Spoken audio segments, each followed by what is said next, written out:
Hey, so this is my first time streaming on Twitch on my own, not part of the Vonage Devs Twitch stream, although that's an awesome Twitch stream with tons of great content on there all the time. So in this Twitch stream, I'm working on my SDK, which is the Nexmo Ruby SDK, and I'm trying to add something I think is pretty interesting and helpful. So this SDK, of course, deals with all of our APIs at Vonage. We have APIs for a lot of different things, and those APIs themselves have a lot of different specifications and parameter types. And what I'm trying to deal with right now is how can I help users who are using the API, particularly around the voice API, and guide them a little more in their code. And so I thought, as part of this, it would be interesting if I could experiment with building essentially builders for API calls to the voice API. So that's what I'm working on right now. And so what these do is pretty simply, they basically take your parameters for an API call. Let's say you want to create an outbound call, right? So you want to create an outbound call.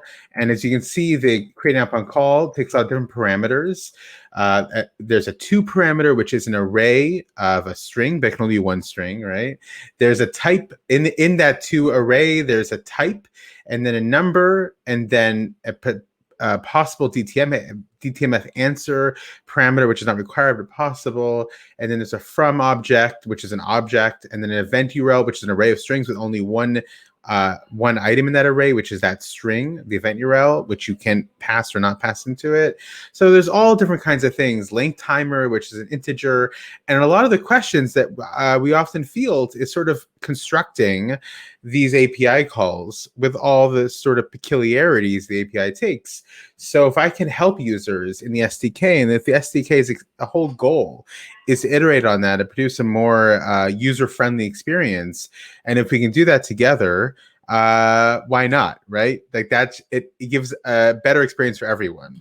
So this is not too complicated, but essentially what happens here is, let's see here. So we have a builder. So all this builder essentially does is instantiates a new instance of this voice builder's create call class. And then in the voice class, what we essentially do, so let's say in the create call, so let's go up there. So create a call. We see that we pass in parameters, right? And we form a request using from the Nexmo namespace request method. And we pass in the end of the URL, which is /v1/calls. And instead of passing the parameters sort of bare metal as it used to be, what I'm trying to iterate on now is build that it would instantiate an instance of this class here with those parameters. And why to do that is because so it takes all your parameters, possible parameters, and it works through them and will basically stop your code with an error if something is not according to the API specifications. So it's a way to provide instant feedback to the user in the moment while they're building their API call and not during runtime. So it is during runtime, but not after it's already hit the API. So the SDK starts helping you and guides you with hopefully helpful raise exception messages, like expected a to parameter to be an array if it was not an array, expected the value of 2 to be a hash if the value of the first item was not a hash, expected to only have one value if the count in there was more than 1, etc. So that's essentially what's happening here. And of course, like I usually do, I build the code first and then I build testing after. So that's what I'm working on right now, is building some testing. And so that's what I'm doing. And we're using Minitest, which is one of the testing libraries in Ruby. Another popular one would be RSpec. We're using Minitest here. And what we've essentially done is said, okay, I want this class. It's create call test. I'm testing the create call class. And what I want to do in my testing is I want to test every possible success route and also as many possible failure routes as I possibly can. This test is relatively more straightforward than testing the API calls, because the whole point of this builder class is to create feedback for the user before the call hits the API. So I'm essentially testing that the builder gets instantiated properly with the right parameters or raises the right exception. So it's very exciting testing, but it's necessary and helps us make sure it gives us sanity checks. So far I've tested that with only the required params and an answer URL. So if I pass in a to-param, a from-param, and the answer URL, and I instantiate an instance of this with that the two instance method and the from and the answer URL will all equal what I passed in. And then if I only so the to and the from are required, and then there's a third required parameter, which is either answer URL or NCCO. Answer URL would be I'm going to instantiate a call, and then the API gets the call and says, okay, what you want me to do with the call? So I can either tell the API hit up this URL and I'll give you the instructions there, or I can pass in the instructions in the form of a JSON body, a JSON object in the actual API call, and that's called passing in an NCCO, a next mode call control object, or I can pass in an answer URL, which points to an NCCO. So with the to from answer URL, it will all equal that, and with the to from NCCO, it will all equal that. And then I've also built a test here that if I'm missing a to parameter, it should raise an exception, and we don't need to build the exception there because we're taking advantage of the fact that I'm using .fetch from the Ruby standard library, which if you don't provide a second value, a second argument in the .fetch method call, it will raise a key error exception if you don't have a value there. So that's very helpful when you have required parameters to use .fetch. And we know that therefore the key error tells us key not found and the name of the key. And the same thing for a from parameter. So that's what I've done so far. In addition to that, we want to test other things. So we test without a missing to parameter, test without a missing from parameter, and then what if we're testing with a missing answer URL or NCCO parameter? So if we only have to and from, we should also have an exception. So test with missing NCCO or answer URL param. I don't mind creating long method names in Minitest. I find that they can be longer but more verbose. It's a bit more descriptive. Some people, of course, do mind that, but I personally am fine with that. So we're going to create a param object again. And in this case, the only params we want to pass in are the to and the from. And we should get an exception because we're missing either an answer URL or an NCCO. So, and then the exception. So what if we look at the actual code here? So if I don't pass in anything for an answer URL, it defaults to a nil. If I don't pass anything for an NCCO, it defaults to a nil. And then after initialize, and then after we create all these things, I send it to after initialize. I validate there's a no parameters conflict. So I'm checking if there is both of these things, and I raise an exception because there should only be one of them. But what happens when there's neither of these things? So if there is an NCCO, this is a ternary operator I created here. If there is an NCCO, then validate the NCCO. If there is an answer, or if not, then validate the answer URL.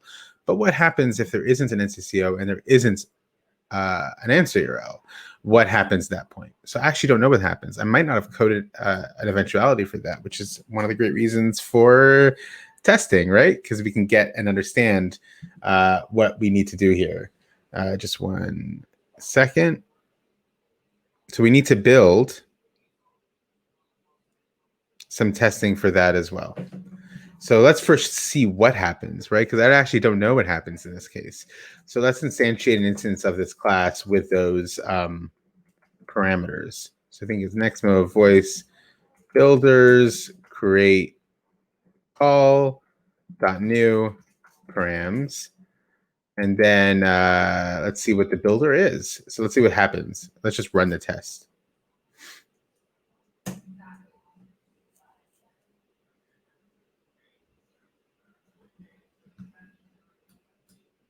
We got one error. Undefined. Oh, because I said param, not params. That's not a good error. That's a typo error. One error again. So here, expected answer URL parameter to be an array. Interesting. That's not exactly what I would expect the error to be, which tells me that I might need to actually modify this code a little bit together, because expected answer URL to be an array. Well, where's that coming from? So if you just expected answer, what is the test? Let's find it. There it is.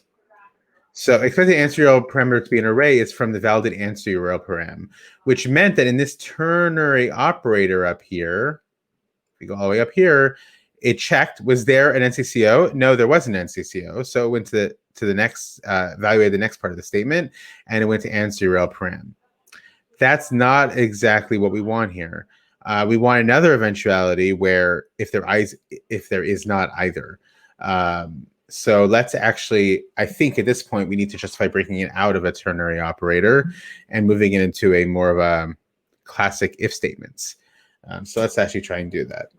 So if if there is no builder NCCO and there's no builder.answer URL, this is what we want to deal with.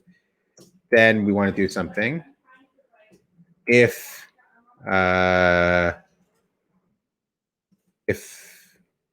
there's no if there's a builder NCCO and no builder.answer URL, we want to do something. And if there is no builder NCCO, but there is a builder answer URL, we want to do something. I think this does all of that the ternary operator did initially, but also adds the eventuality or the case, the edge case of where somebody didn't provide either.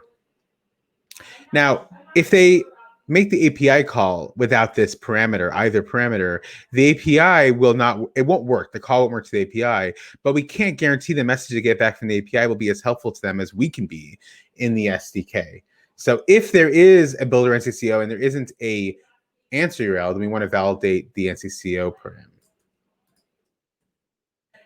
If there isn't an NCCO, there is an answer URL, then we want to validate the answer URL param.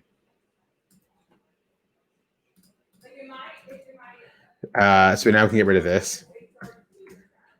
And I learned this from my colleague Michael Heap, who also streams a lot on Twitch, mostly about GitHub Actions, that there's something beautiful about creating code where it's not if else if else statements, but actually discrete, distinct if statements that end.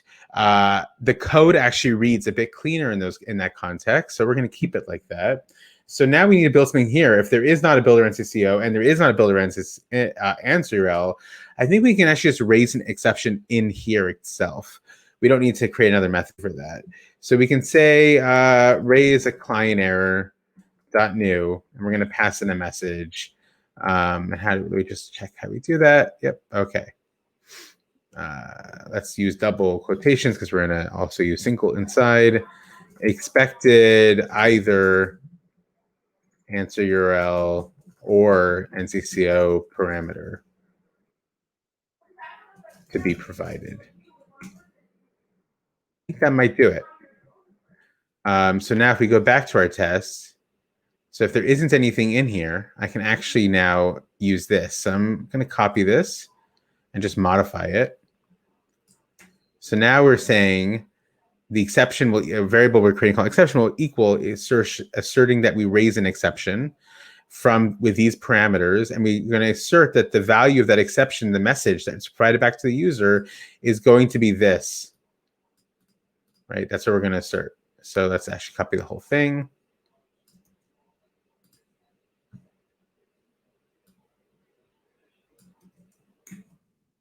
And let's see what happens.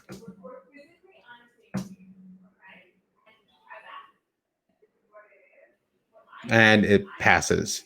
The test passes. So actually, that's one of the great things about testing, right? Is that even if you've already written the code, testing will help you uncover the additional edge cases. And this one is not a particularly unusual edge case. It's not unheard of. So this gives us a great way to be able to build and manage those edge cases and discover them in ways we might not have realized before. So we've tested with missing to param, we've tested the missing from param, and now we've tested if both NCCO or answer URL param are missing.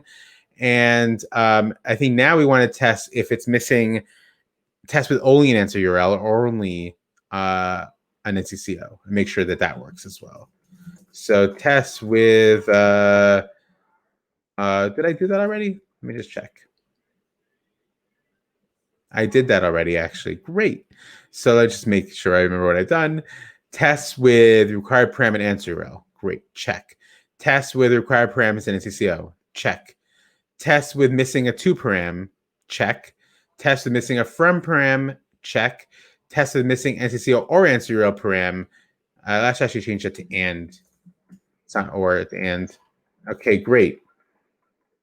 So I think we've actually checked all the eventualities or all the edge cases, as it may be, for testing with for the required parameters.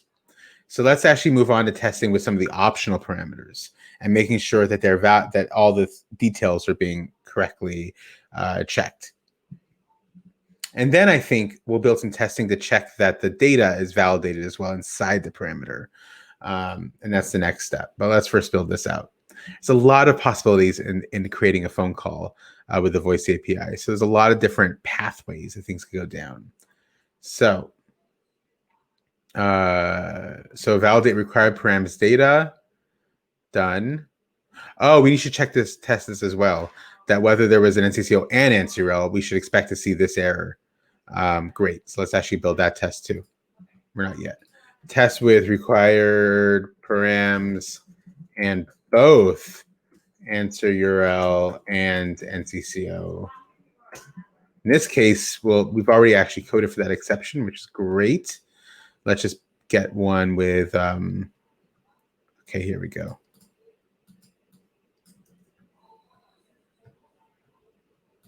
So that's not good enough because we also need to provide an answer URL. Just copy the answer URL we use up here. Great.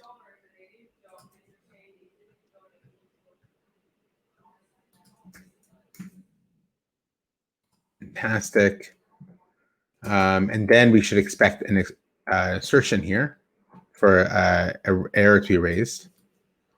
Let's just use this. The language in Minitest is, I think, just as intuitive as RSpec, which is in many ways, in some ways, more common. I would say nowadays in Ruby.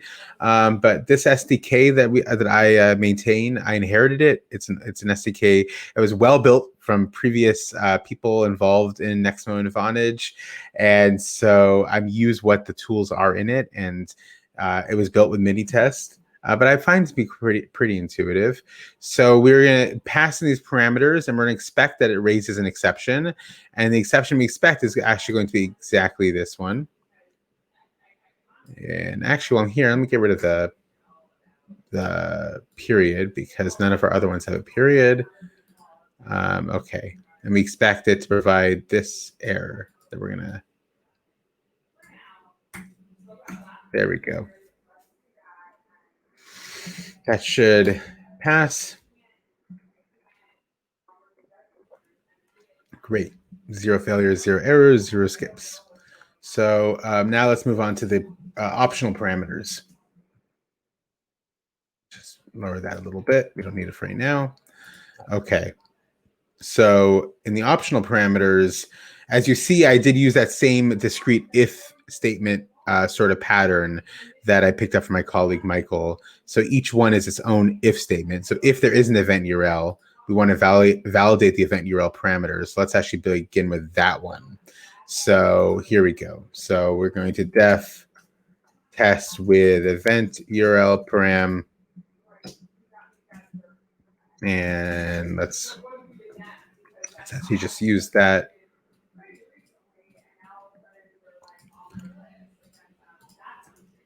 And in this case, we're going to use the NCCO, and we're also going to pass an event URL. And what does the event URL have to be? Let's check the API specs. So it needs to be create an outbound call. Event URL is an array of strings, which means an array of one string. because there can only be one event URL. And event URLs use, so you can either provide your event URL for your voice application on the application level in your dashboard, or you can provide it per app, per phone call, or per voice application, so to speak. And that means that all the event data for the call lifecycle will be sent via webhook to the URL provided there. So if you don't provide one here, it uses the default from your application, from your account. If not, it and if you do provide it, uses that one instead. So let's just provide a URL here. We'll do the same thing as above, except we'll call it event. Okay. And then we're going to say builder equals nextmo voice builders create call.new with params. And that now we want to assert a bunch of different things. We want to make sure that all of this looks good. Just give me one more second. When I get a message, I want to make sure it's not the school. It's always important.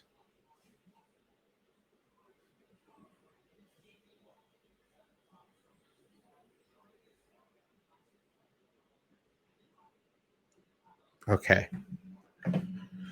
Okay, so we want to assert a few things. So we want to assert equal. Let's first do the assertions for that the values in the param, particularly, we already tested these, so we're just going to test the event URL. We want to assert equal that the builder.event URL and the assert equal builder event URL and the params event URL are the same. That's the first test we want to test. And let's just run that. We should see 0, 0, 0 as far as failures and skips, etc. We did get a failure here.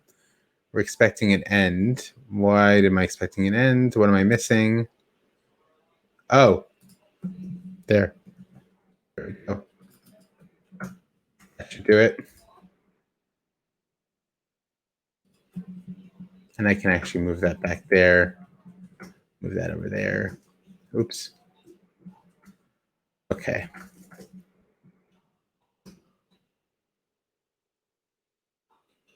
Great. 0 failure, 0 error, 0 skip. So that's equal. What else are we checking for the event URL? So if we go to validate event URL param, and we just take a peek what we're looking at, we're checking that it's an array. We're checking that the value in the array is a string, and we're checking there's only one value in there. So let's check for each of those edge cases. So let's check. So we want to assert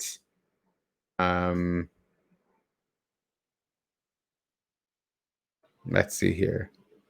Let's check the assertions here in Minitest. We want to assert. Look at that. Assert kind of. I think that's what we want to use for check if it's an array. Fails unless object is a kind of class. I think that's perfect. Let's see. Let's see how that works.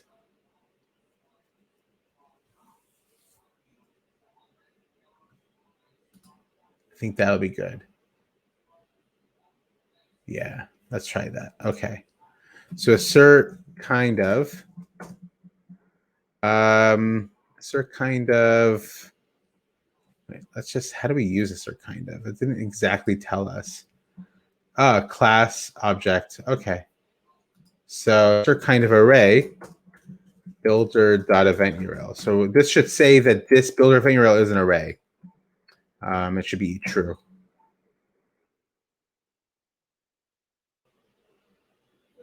Perfect. Okay, great. Good job, friends. Okay. We asserted that that is an array. Next thing we want to check, what else did we say? That the value of event URL 0, right, the first item in it, is a string. So I think we could do the same thing. Assert kind of string builder.event URL 0. Great.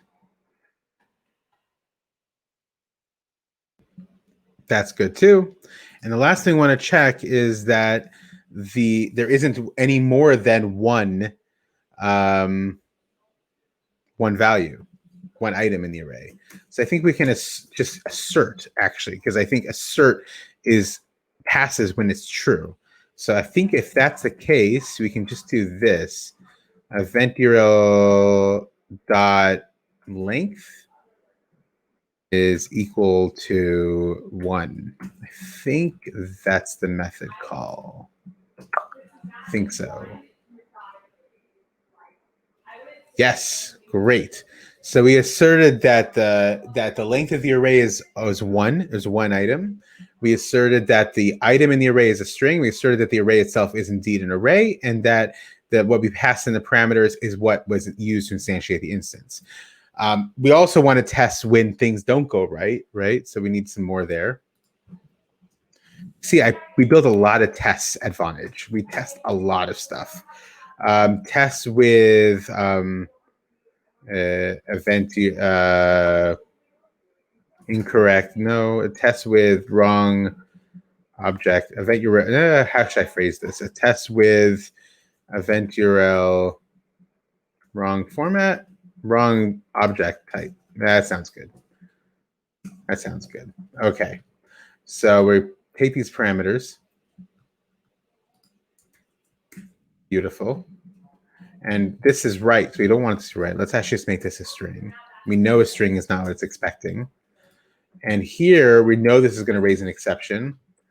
And so we want to use, we want to assert that there will be an exception raised, essentially. That's what we want to assert. Okay, one moment.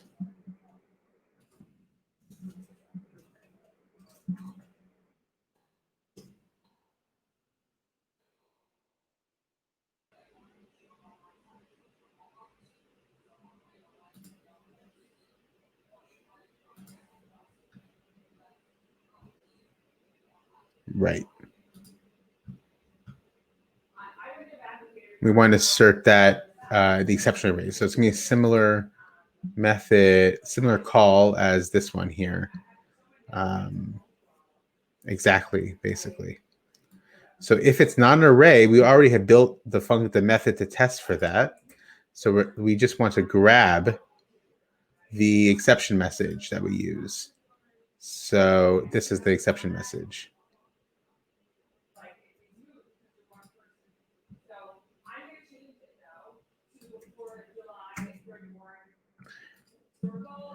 And that should pass. Great. Okay, now we also want to say, what if we are passing in the correct object type? So it's going to be an array, but what's inside of it is going to be, let's say, another array or an object and not a string. That should also give us another exception message. So test with event URL wrong item type. That sounds pretty descriptive. We can actually just copy most of this, basically, because it's very similar tests. Here, we want to make sure we are passing in an array as the top-level object value, but instead of this being a string, we are going to pass in this as an object. So a string, an array of an object, or a hash. And we're going to say URL. This is not correct, right? Beautiful. So we expect this to also raise an exception for us. And we expect this exception.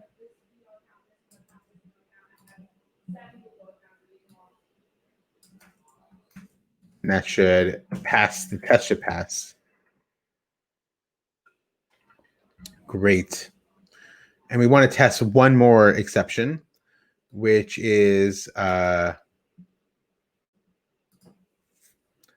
the item length is only 1. There's only one item in the array. So let's just copy the whole test. Event URL wrong item, wrong array size. So now we are going to pass in the right data types. First item there is good. And let's pass in another URL, event 2. And then this should be this message.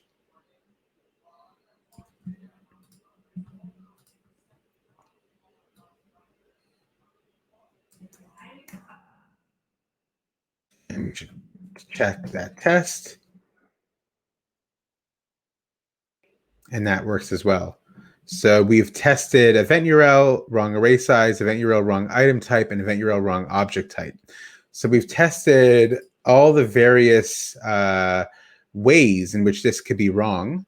And what's helpful here, as we mentioned at the very beginning, is that if none of these get raised, the user who's building their call with the SDK can be more confident, can almost be fully confident that if they're creating an event URL parameter in their instantiation of a new call, that that's going to be correct. And that's a pretty helpful thing to be confident about. Okay, so we've done event URL. What's the next thing you want to do?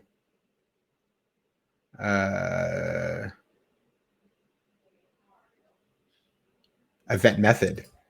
Great. So let's go down to event method. Only two different ways it could be wrong.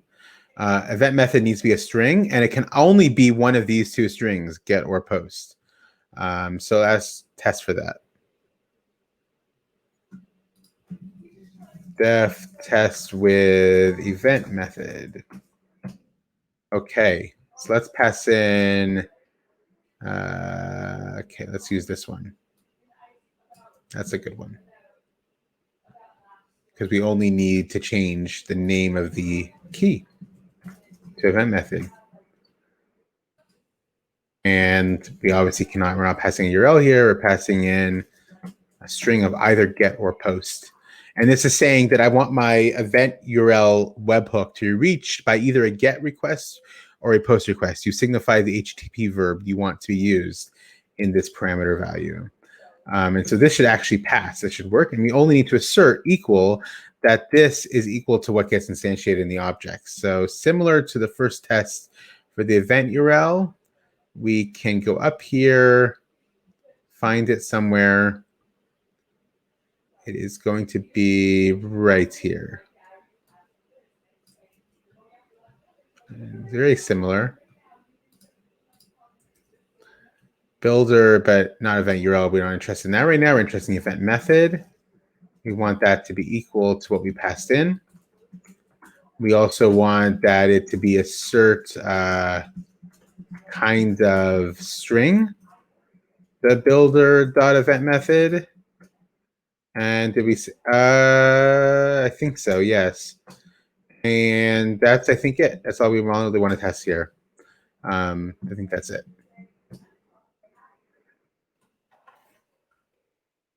There is an error. Expected event value of event method to be either get or post. Did we not say it was get? What is wrong here? So that's helpful, right? Create call, that's the method, but the test is 139. Event method, get, that's correct. And then we're invoking create call 116 to be either get or post. If event method param does not equal get, and event method param does not equal post, which comes from 56. Builder.event method. I think that should pass. What is going on here? We may have uncovered a bug. So expected value of a parameter to be either get or post. If the parameter does not equal get,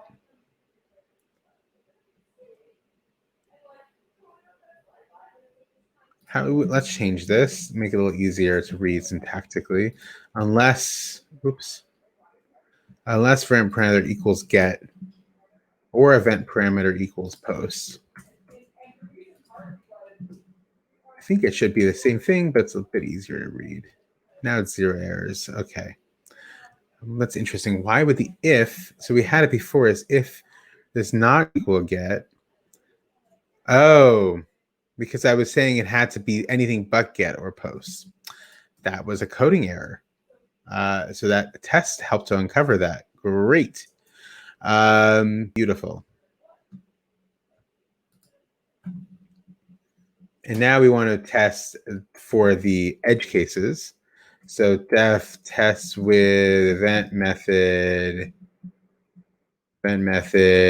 wrong object type. So in this case, let's pass this in again. I'm going to say event method here is going to be an array. which is not correct. And we are going to use our code from up here. We need to reinvent the wheel. And we're going to say that, and we're going to use this error message we created.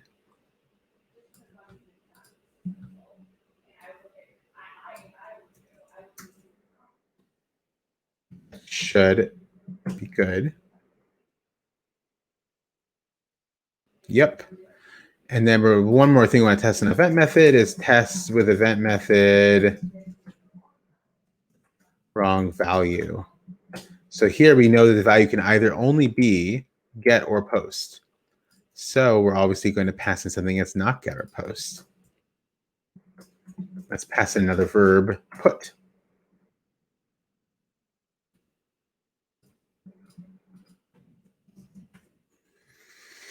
Find the message we created for that. Great. We're going to put it over here.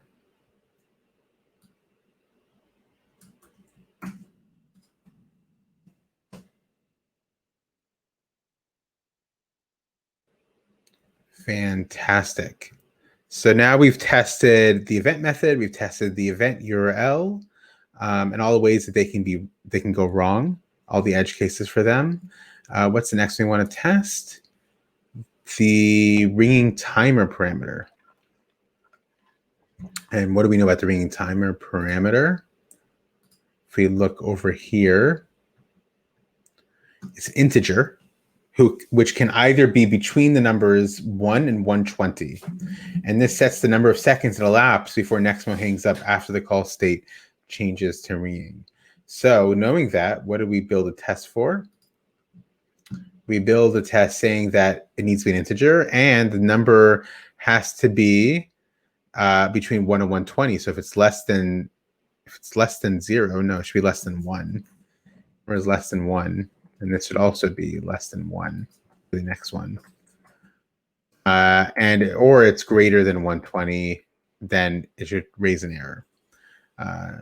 Relatively small check. Shouldn't take us too long to build. So let's test the success route. Test with ringing timer. And we're going to copy this. Paste that there. And we're going to change this to a ringing timer.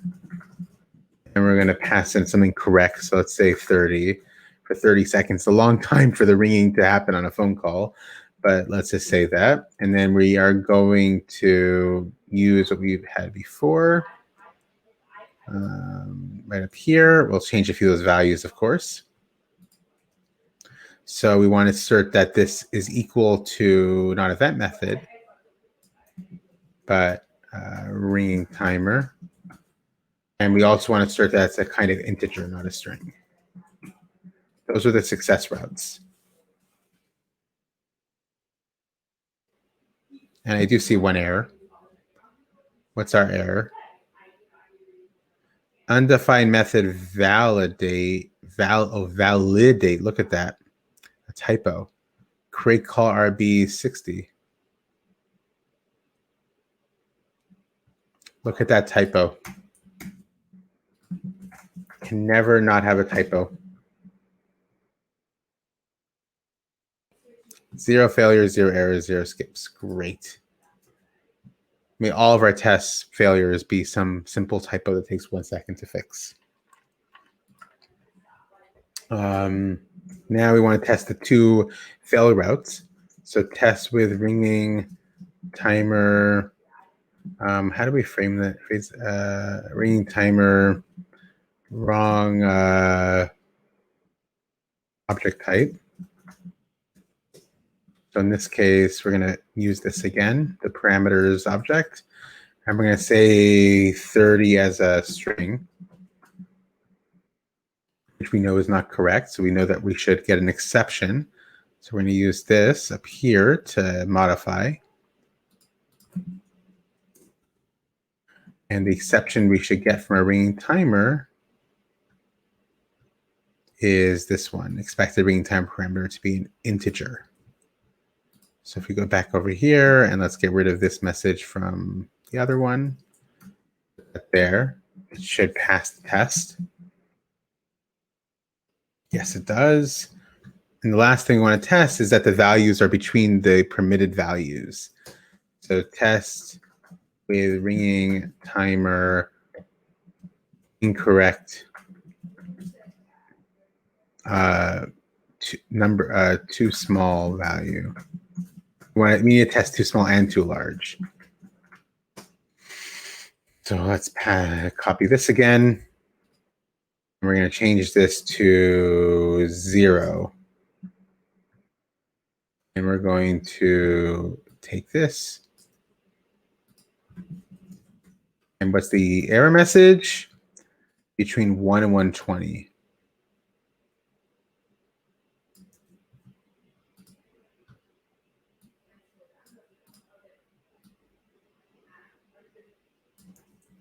Then let's actually build the second test as well. So we're just going to copy this whole test at this point because it's very similar. We're testing when it's too large. 121 should give the same exception message. Great. So we built a lot of tests here. Length timer. Length timer, though, I can already tell the method is wrong because it's between 1 and 7,200, not 120. That was me copying late at night. So there, we fixed that. And let's take a look at length timer in the API specs. Minimum 1, max 7,200 sets a number of seconds that elapse before next one hangs up after the call state changes to answer. So this one is for when the call state changes to ringing. These are the different call lifecycle events. And once it's answered, you can actually have the API hang up regardless of what's happening in the call after a certain amount of time has elapsed between 1 second and 7,200 seconds. So very similar tests, as you can imagine. So we're actually make it easy on ourselves. So what we're going to do is we're actually going to we're going to copy all of these. Oops, wrong thing to copy. We're going to copy all of these, and we are just going to make a few modifications because they're really, really similar. Instead of ringing timer, this is length timer. So we go down here, and we start from the top one. We're going to do that, and that one, and over there, and over there, and over there. And when you do things like this, you're more often than not to make some mistakes somewhere, but you can fix it. Okay, let's go back to the first one here. Length timer is between 1 and 7,200, so that should still pass. And we said that we want to assert that it's equal the builder length timer instance variable and the parameter length timer object key value, and that it's an integer. We want to see what happens when you pass in a string that expect length timer parameter to be an integer, and if we pass a number that's too small, it should raise an exception. If we pass a number that's too large, in this case the number should be 7201. Should raise an exception, and the exception should actually say between 1 and 7,200. And all those tests should pass. One test, one failure. Okay, let's expand this a little bit. Expected length timer parameter to be between 1 and 120 to match expected length timer parameter to be between 1 and 7,200. Okay, let's take a look at here. Oh, see, wait, no, wrong one. If length timer param.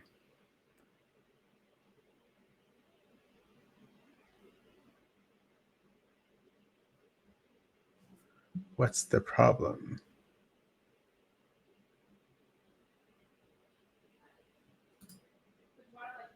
Let's just copy this. Maybe there's some difference I'm not noticing.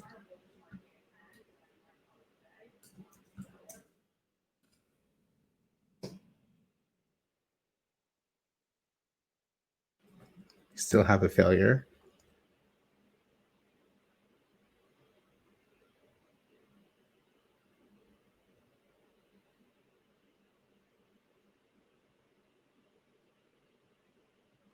Create call test 261.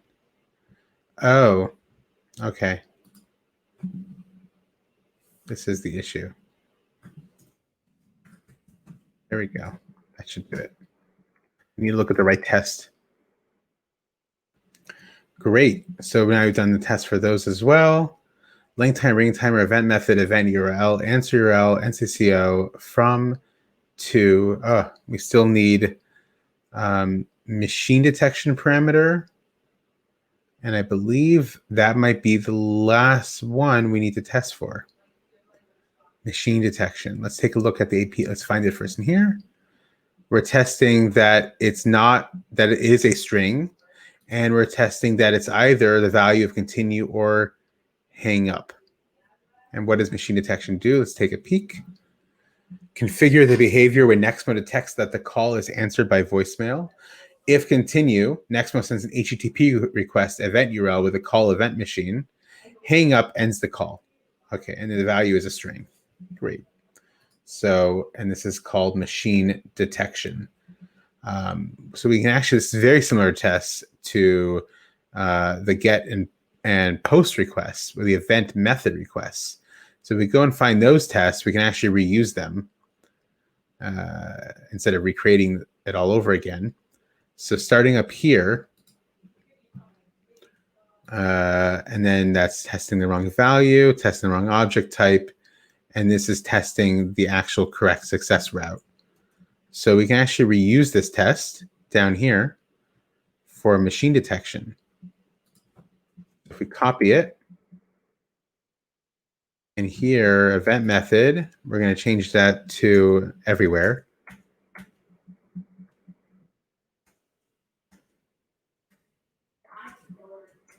I think one more. Machine detection. Great. Now we're just going to change the values now, obviously. So machine detection should be either continue or hang up. So let's give it a continue as the valid parameter here.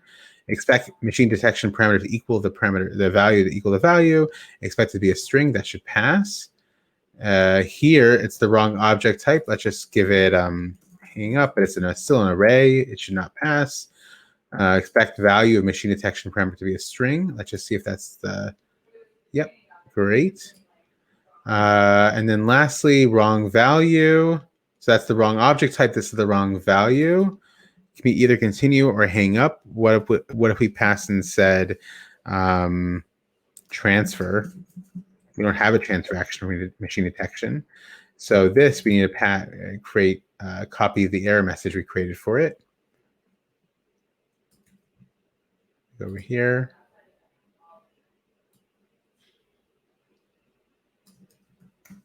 Let's see what happens.